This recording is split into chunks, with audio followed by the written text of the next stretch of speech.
What are some of the easiest recipes that you can make? A dump and go recipe. Hey friends, my name's Susan and welcome to my home. Today I've got you 4 amazing dump and go recipes. Quick and simple, that's the way they go. So if you're ready to cook, let me get this ponytail up and let's get to making some dump and go recipes. Come on, let's get cooking. And we're going to make an easy cheesy chicken spinach ravioli today for supper. I've got some cheese ravioli that calls for 20 ounces. I've got 25 ounces and they are room temperature. I've got 2 cups of chicken, maybe a little more. It's what I had left over, so I'm going to use it. I've got some Parmesan cheese. You're going to be using about half a cup of that. And 1 cup of mozzarella. I've got some chopped spinach that I've already put in the microwave and let it steam. And I've got one 15-ounce can of creamy Alfredo sauce. So let's go ahead and get everything mixed together in the pan, and then you will put it in the oven. And this is truly how easy this is. I'm going to go ahead and dump the ravioli into the bowl. And this is a smaller bowl than they used in the instructions, but I'm going to try to make it work because I don't think we need a big one. I'm going to go ahead and add in the chopped spinach into this, which this is 12 ounces of chopped spinach. And after putting those in, I kind of figured I might need the bigger container because it was getting a little bit full and I still haven't put the chicken in or any of the other stuff. So I'm going to go ahead and mix this up and try to lay it as flat as I can in the dish.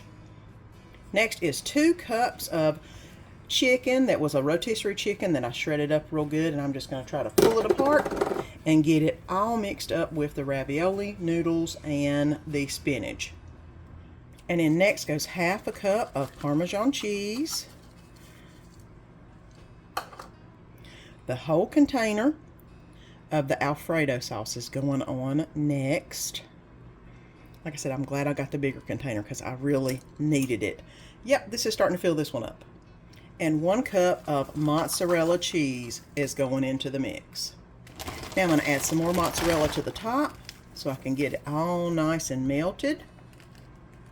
And now this is ready to go in the oven. It is 375 for 20 to 30 minutes until it's your desired doneness, because everything's pretty much already thawed or almost baked, so it won't take very long, so 20 to 30 minutes. And I cooked it for 25 minutes on 375, and this is what it looks like. I'm gonna let it cool down just a little bit because it's still bubbling, and then we'll serve it up and eat us some good cheesy chicken spinach ravioli. This was an easy meal to prepare, and it was so good. A little salt, a little pepper. You can add other seasonings if you like to it, but this was simple and straightforward. The oven does all the work for you here. I love simple recipes, and this is a great one. And it's time to make some supper, guys. And we are going to be making some taco chili. Sounds really simple. I have got some rotel, pinto beans, black beans, ranch seasoning, taco seasoning, green chilies, tomato sauce, and some onion.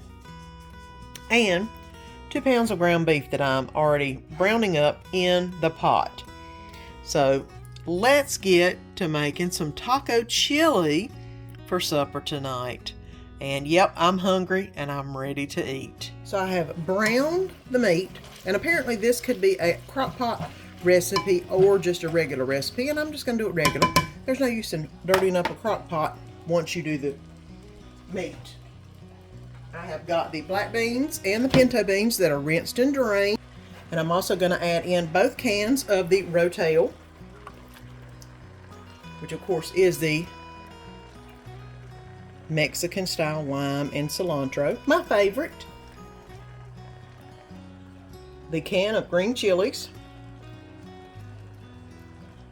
the 8 ounces of tomato sauce, 1 onion, or the equivalent there as of, some ranch dressing mix, and of course taco seasoning. You can't have it without this taco seasoning. About as much as 1 packet. I'm going to go ahead and stir this around. Are you enjoying this video? If you are, then how about pressing that button down below and subscribe? And don't forget to ring that bell and press the all notification so you don't miss any of the good food and fun. And I'm going to go ahead and turn this on low for about 30 minutes and see how it looks. Like I said, this is more of a crock pot meal, but everything is pretty much cooked already. It just needs to basically cook in the pot and let loose some of its juices. So I've got this on about a 2, and we're going to let it get about 30 minutes in and see what it looks like. And this is cooked for about 45 minutes. I took a taste of it. It isn't as spicy as I would have liked it, but it tastes good. It's just not as spicy. I'm going to do a little round of adobo. Y'all know me in the adobo. And I think I'm going to put a little bit of something else on it when I get it out of the pot. Now I've gone ahead and got a serving out. I'm going to go ahead and put a little bit of taco seasoning in it. Like I said, it was good, but it needed a little bit more spice for my liking. And y'all know we like it spicy. A little bit of taco seasoning, a little bit of red, and a little bit of green. And of course, some Mexican cheese. Can't have a taco chili without a little Mexican cheese. And a little bit of sour cream. Because you know, I love my sour cream. And another easy meal that tastes so amazing. Your family's going to love this one also. And it's so quick to put together. Browning the ground beef was the hardest part. Then you just put everything else in the pot. This is well worth making. And tonight we're going to be making some dump and bake chicken Parmesan casserole. What you need is, first of all, some chicken, and I have got the chicken tenders this time. I've got some garlic salt, or you can use garlic powder, some Italian seasoning, some traditional spaghetti sauce. I've got some penne pasta, surprise, a little Parmesan cheese, some panko for the top, and of course some mozzarella to put on top of it also. I believe I've got everything other than maybe some salt and pepper. So let's get to putting the ingredients into our casserole dish. And I'm only going to halfen the recipe because y'all know it's just Danny and I. So let's get to putting this in the casserole dish. Well, I have one of the sous chefs in the kitchen with me tonight, Dolly. She can't hear, Lord love her. She's 20 years old. Oh, there she goes. Hey, Dada. So let's go ahead and get everything put in the casserole dish. The first thing I'm going to do is put 1.5 cups of the spaghetti sauce in the bottom of the dish. And 1.5 cups of water. Like I said, I'm only doing half of this, so that's why I'm halfing it up. The next thing I'm going to put in is the penne pasta. And I'm going to put in about half of the penne pasta. It says this is 16 ounces, so I'm going to get about 8 ounces. I think I'll do just a dab more, not much. Because y'all know they get bigger whenever they cook. And I'm going to spread those out into the bottom and all that nice water and fluid, so whenever it cooks, it'll absorb all that and cook the pasta. Next is going to be the chicken. Now I'm going to go ahead and cut up my chicken. I've got chicken tenders. I guess I could have cut them on a board because, yeah, this is taking too long. Now that's the way to do it. Cut it on the board, and I'm going to go ahead and put all this into the bowl. And stir it up a little bit to make sure it gets into the juice and the spaghetti sauce also, so it can cook along with the noodles. I am going to add a little bit of Italian seasoning to the top because I like it Italian-y. And of course, garlic salt, my favorite thing. Y'all know that. I'm going to put a little bit of garlic salt in here. And make sure that that's well mixed in with all the juices. Now to cover this up with some aluminum foil, we're putting it in a 425 degree oven for 30 minutes. And then we'll bring it out and make sure that the pasta is completely baked. And our other sous chef has came to check in on the proceedings. I took the aluminum foil off of this and put the lid on because it didn't look like it was getting the noodles cooked good enough. And now everything is looking really, really good. So let's get the rest of the items on the casserole. The first thing I'm going to put on is a little bit of this mozzarella cheese. You know we've got to have a cheese pull whenever we get this out of the dish. And after 5 minutes in to melt the cheese, this is what it looks like. I don't know if you can see it bubbling around the edges, but it is hot. It smells amazing. And it's time to eat. So let's get this on a plate. And again, a simple, easy meal that makes putting supper on the table quick. This was amazing.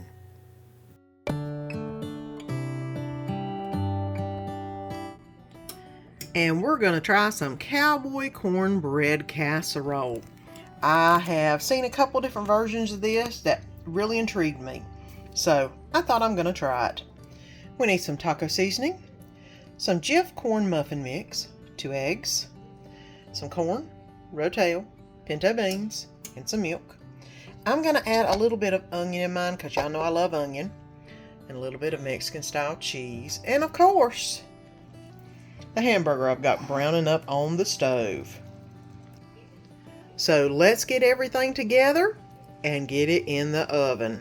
The oven preheating to 425, and I've got my hamburger meat browning up. We're going to go ahead and make the cornbread mixture for this recipe. First thing I'm going to put in the bowl are the 2 containers of Jiffy cornbread mix, the 2/3 cup milk's going in, and 2 eggs. Now I'm going to go ahead and whisk that together. It looks like it's awful dry, but that's okay. Once we get it mixed a little bit, it should thicken up and look a bit more liquefied. It's going to be a thick mixture, that's for sure. But let me go ahead and get this mixed up. And now that we've got this mixture completely done, I'm going to set this aside, and now we're going to get onto the hamburger meat.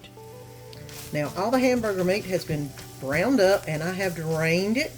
Now it's time to start adding some of the other items into the pan. The first thing I'm going to do is go ahead and add in the taco seasoning, the equivalent of 1 packet of taco seasoning mix. That should be good. And I'm also going to go ahead and add in the cheese now too, along with the rotel, pinto beans,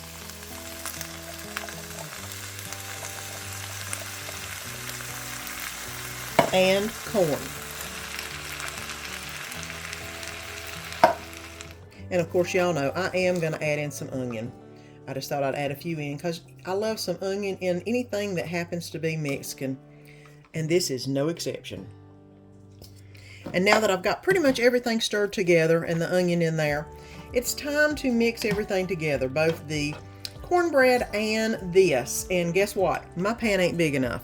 So we're going to put it in the pan. We're going to cook it in and mix it all, because the pan I'm using is from QVC and does not stick. So I don't have to worry about spraying the pan down so it will be non-stick. I can just use it as my big old mixing bowl. And you'll see here in a second. Here is the beautiful container I got off of QVC that does not stick. It is amazing. And I'm going to go ahead and put in the mixture of cornbread on the bottom first, because it's all going to get mixed together. But I think this is probably the, I don't know if it's the looser of the two, but kind of. But it's going in first. Now I'm going to go ahead and add in all the stuff that was in the actual frying pan itself. And now's the fun part. We get to mix all this together. And now that everything is completely mixed together, it looks really good. I'm going to cover it with aluminum foil and then put it in the oven for 45 minutes, covered at 425. So let's go ahead and get this thing cooking, and I tell you, I can't wait to try it when it comes out. And after 35 minutes, this is what it looks like. I'm going to go ahead and put it in for maybe 5 more to get the top a little browner because I've had it covered.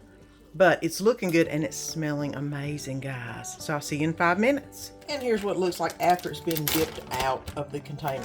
Let me tell you, I just took a bite of this. This is actually really good. It has surprised me. Wasn't too sure about it, guys, but you know what? A good new recipe is always a good recipe. Put a little bit of cheese on top of it. And of course, y'all know me, my sour cream. I hope you've enjoyed all of these dump and go recipes. This one, like all the rest, were so good. Your family will love it. Dump and go recipes, whether they're a casserole or a crock pot or instant pot recipe, are always so easy. And something you can have in your staple of recipes to make whenever you need to get something on the table quick, but don't have a whole lot of time to do it. And if you haven't already, press that little button down below and subscribe. And ring that bell and press the all notification. That way you'll know every time I put a video up. Until next time, see you then.